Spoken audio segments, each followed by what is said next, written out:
the relationship. So be very, very practical, realistic about the market. What is or what can be acceptable in order to maintain and sustain the business is crucial. All right. Yes, yeah. Is there a real difference between customer retention and retention? Because in some businesses they have barriers that customers cannot leave the firm. They set up barriers, exit barriers. Is that retention or is it retention? Can somebody answer that? When he's saying that, is there any difference between customer retention and detention?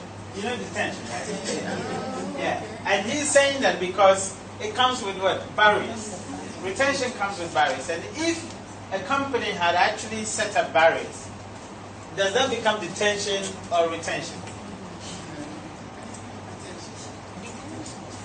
You see, the word detention itself suggests to you negative. It is an approach where someone is coerced. Alright? So you're coercing somebody against their will to remain in the relationship. You lock them up. Alright? You lock them up. The other side, the flip side is that retention is supposed to be at will, based on win-win relationship. Alright? Does the customer want to be retained? Yes. If they want to be retained, then of course you have that relationship. But if the customer wants to leave, and then they can't leave because of the exit barrier, that is intentional. Not exit, some exit barriers are natural. But an exit barrier that is intentionally placed on it, which in another case you could have actually relaxed it. And I'll give you an example. I worked in most of the mobile companies. So I worked in a T-Mobile, not most, but T-Mobile and Vodafone earlier on in the UK.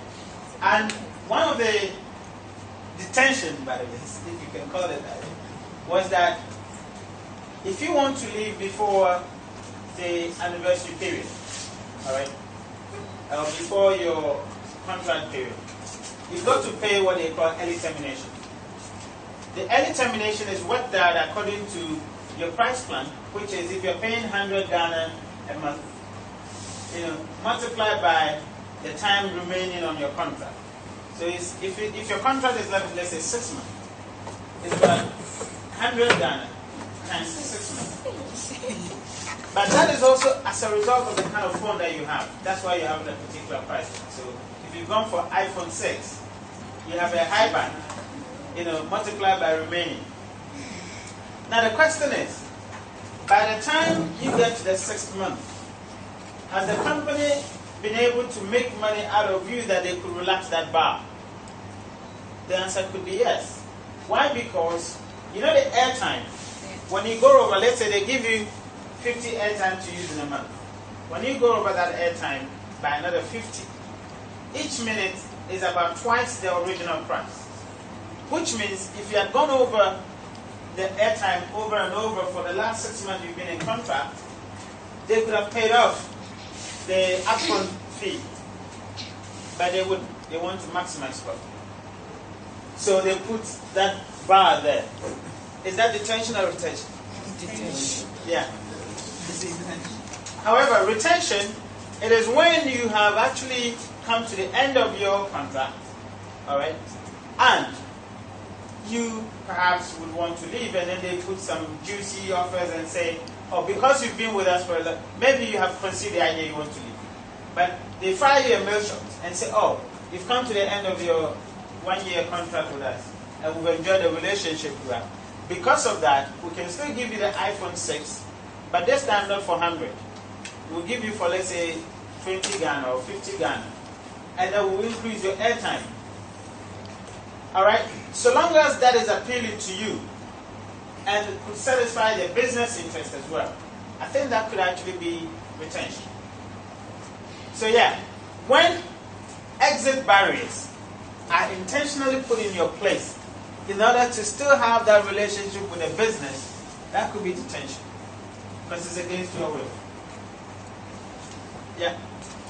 Now we have a situation where an organization focuses on both customer acquisition and at the same time retention. Yeah. Because for what we are saying, I'm getting the impression that they are separate. So long as businesses are going concern. You can't say that you only focus on retention. Is that practical model? You collapse your business. Why? Why will you collapse your business if you're only retention focused? That generation will soon pass away. Exactly. People will die. Before you realize it's going one. People will live. When the section is done, will you use ECG Yeah. as an example, where specifically government can allow private organizations or individuals to also create power itself, and intentionally there is a barrier for companies that can create power, and then you join ECG and you can no longer, even with the poor services and the so issues, you still open ECG. Yeah. So you're saying that it's a intentional. I'm asking. Yeah. Can somebody put some light on it? ECG, monopoly, they put certain barriers on it to kind of prevent people coming in to offer. Yeah. You want to try? You want to try? Yeah. I think you have a social element in there. Excellent. Where government force many more need this thing because if not allow too many in there, they tend to compete and that becomes because so it's more of a social thing. Yeah. You see, there are what we call strategic national installations. And regardless of the ideology, now it's ideological positions. Let's try to delve into politics a little. Those of you who are not so keen interested in. Now, in politics or in policy positions, every policy has the left or the right kind of concept. All right.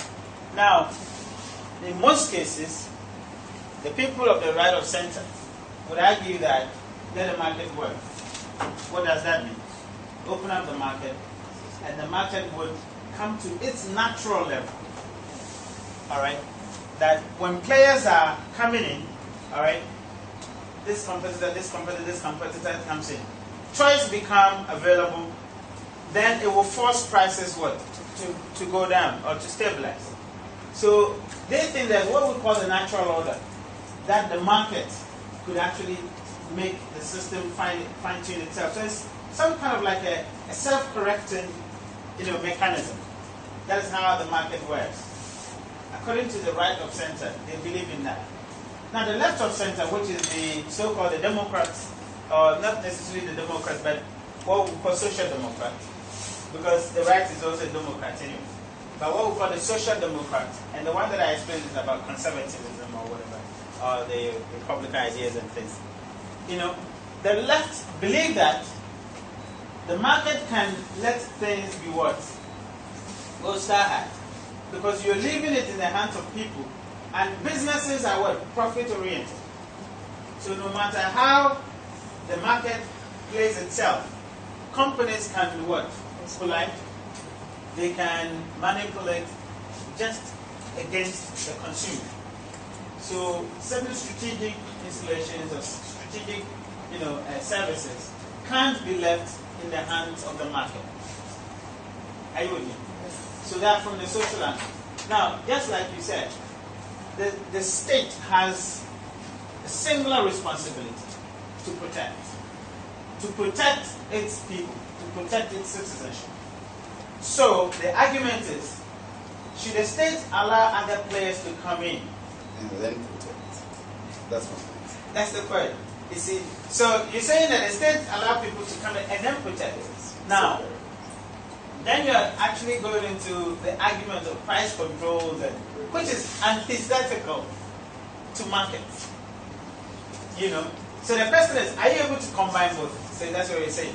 Which, again, there are certain ideological positions which we call the third way. Like Tony Blair talked about PPP. The PPP actually came from that philosophy of having the public and the private sector partnership in order to kind of make services available, strategic services available. So government still has an oversight, only that you are protecting, making sure they don't go overboard. So there's a third way angle, which is possible. But then again, would that really see to that stabilization, see to that the citizenship is protected. It is doable. Sometimes I think it's done for the sake of national interest. Yeah. And then the security of the nation is also taken into account. While there are barriers to others who want to enter. Yeah. But you see, the question is that, like we said, it is doable. But the question is that, where do you end? You know, the slippery slope kind of principle could come in, where, yes, you open up the industry for other players. Someone is going to argue that you need to open up the more, you know, in order to protect. Then you open, before you realize the market is taking its own course and things. So sometimes the danger of not knowing what is going to happen makes certain government installations strategic to be kept back. Just a follow-up question. Yeah. I know of the assembly power plant. That's right. What do you have to say about that? Because I think I know they are not producing as high as this but they are pointing this price. Okay. So to some extent you could say that ECG does not actually produce the power. It's just a distribution arm, which means the players or the people who think about the nation actually think that perhaps the distribution arm has to be the strategic one protected. Sometimes you can see that the cost of doing the actual production perhaps is high for the states to bear. And that will go against the state's intention of protecting. Because if you have to then invest in it, of course, it's high, and then you have other areas of the society to take care of. How do you then plug in all your resources into power generation? What do you do with roads? What do you do with this? So sometimes the nation or the state will come to a conclusion that which of these areas within the sector should I allow the players to come in? Which of these within the sector do we leave it to just the state? I think they produce and they sell the power to ECG. Yeah. So then government can still control how the distribution is done and how the pricing is done. If they were to allow that,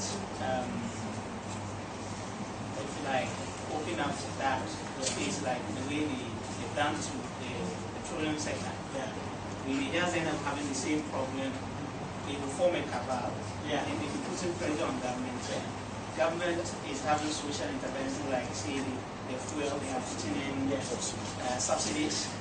If same thing happening in the power sector, they can also form this kind of chamber and then they will be advocating for government allowing them to sell the power direct to consumers. Which will mean that they will now determine the prices at which consumers will pay. That's right. There's another angle to it. There's another angle to availability of infrastructure.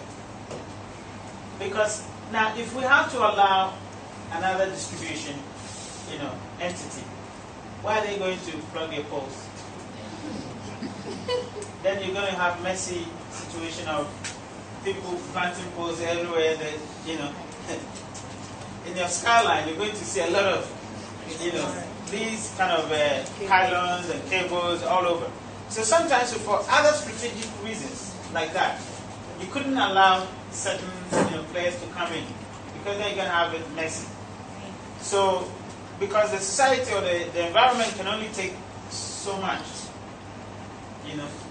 So sometimes you can allow certain players in a particular sector of the system, whereas limiting others. It's like the army, a very strategic institution. You couldn't allow private armies, but you could allow private people to manufacture the guns and then you pull it into the pool. So there are certain strategic reasons why certain industries are so-called protected, for the public good, we call it. Right. Okay. So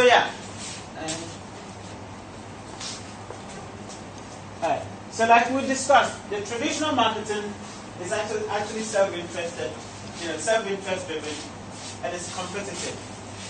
So that's the basic reason why relationship marketing says that the self-interest makes people to be too profit-oriented. And it's as if you're actually, looking at, so to speak, the winner takes all agenda. It's about what? You going and making sure that you make the most out of it. And then whatever happens to the customer is not your business. Whereas the relationship, paradigm actually says that no, the value could still be achieved, based on mutual benefit. And that is much more lasting, that is much more long-term, because you're able to reproduce over and over, because once the person gets value, he comes back. As he comes back, you grow. So there was a shift in focus from the transactional self-interest, competitive, to much more co-option, they call it co-opetition, sort of. Like a relationship as cooperation, but at the same time, with a profit motive.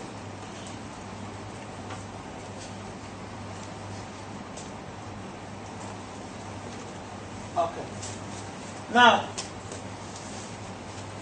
coming back to the question, the discussion that we had about whether a business can survive being only retention,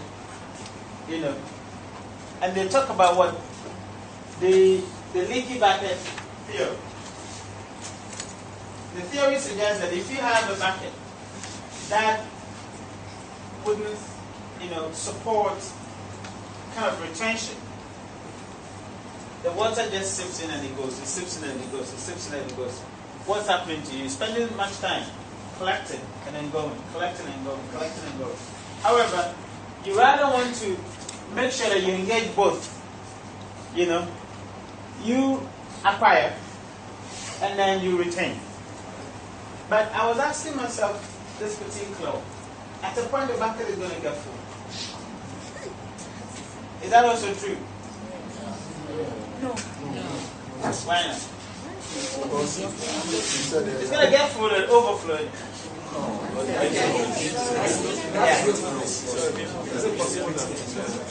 Okay, so let's discuss it. Yeah. Okay. Sometimes maybe your business is located in Accra here, more customers. Definitely some of the customers will not be here forever. Some will maybe travel to Chapade, go to Bolga, and you won't get in touch with them again. So it means that you have lost business, doing business with them. So you need to come more once others are going to come more so that business can also survive. Okay, I am rather thinking it's concentration which is going to increase. So, for example, if you are in a car and then you are getting food in a car, definitely you don't have the clients all from Accra alone. You would have some from Kumasi, some from the other room. So you create an avenue for them, so that now you have those in Accra for the branch at Accra. So it means you should create a new branch for the people that come in from outside. Okay, that's another scenario. Good one. Yes. Talking about the bucket. Yeah, we're looking at the bucket. I think it depends on the rate at which it is coming in and the rate at which it is going out. Yeah. And if the marketing so note the context. If the marketing team that is doing offensive marketing, as you see there, is more active than the defensive, then I lost my thought. Yeah, but I think I'm following it. You follow the argument he's making. So depending on the rate of aggressiveness or the rate of performance between the attraction or the acquisition and the retention could really, or could determine whether it gets full or it gets. Yeah. What else? Yeah. Die of certain services they enjoy. Sure. That alone is going to ensure that there's going to be some space. Yeah. That's the mattress is coming back. They will come in though, like the person from the volume that is going to come in. Yeah. But that's on the assumption that the rate of debt taking your customers is at the same time the way you are actually your aggressiveness in getting them. But we all know that you must be faster than death. Unless of course your customers are getting Ebola. But that's another scenario, Yeah. I think sometimes the buckets can get overfull because sometimes a company can get so much customers that it cannot even serve all of them adequately. So I think sometimes if customers are coming in and they stay, and new ones are still coming in. It will get to a point if the company doesn't expand its operations, it cannot handle the customers. That's correct. True. Another one. Is it like what MTN is experiencing now? Yeah. Like, what are they experiencing? They are acquiring more customers and the services, they are not, their expansion process is not as... Yeah. That's true. So the company goes behind. At a point, you see, at a point, and we have heard about networks, having jam. Why? Because they had solar, especially those of you in IT, you can help. Telecommunications. Do you want traffic? Yeah. Normally, what happens is within the telecommunication industry, they have base stations around where everybody connects to. And normally, what happens when your port drop is when they have too much people connected at the same time at the particular base station. Yeah. And it happens when they have a lot of clients or customers gathered within a specific area or within a specific zone. That's why they normally have the interference between their networks. That's right.